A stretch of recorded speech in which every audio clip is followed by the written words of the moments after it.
ulit sa ating channel. Sa araw na ito guys ay mamamasyal tayo dito sa park ng Puntong, Hong Kong. Ayan guys. So it's a beautiful day, it's a beautiful Sunday. And so papasyal ko kayo dito guys.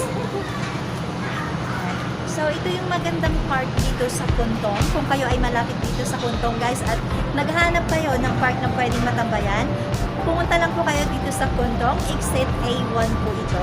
Hanapin lang po ninyo ang AXA Tower and then sa side po nito ay makikita na po natin itong napakagandang park na ito.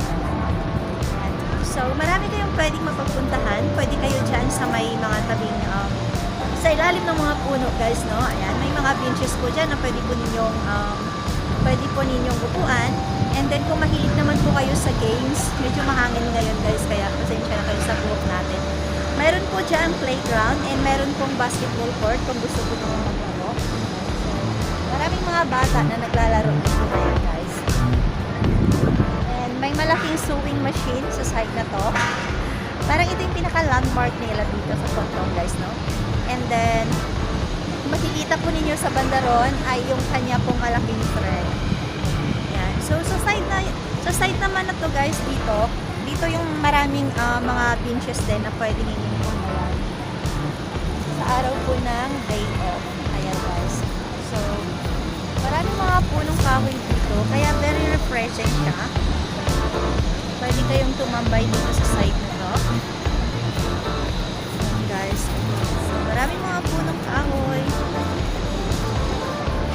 Ito po yung Puntong, Hong Kong. Yung kasama ko doon guys is nagla-live siya. So, hindi ko alam kung tapos na ba. Yan yung ating guys.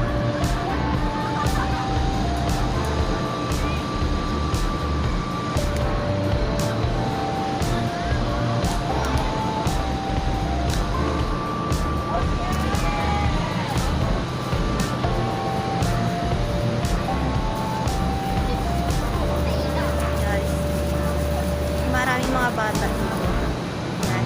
So, paggabi, napakaganda ng ilaw dito sa may mga bata guys. Sorry. Ayan. So, umiilaw yan guys, yung mga thread na yan paggabi. Umalis tayo sa side na yon kasi maraming mga bata ka doon na naglalaro.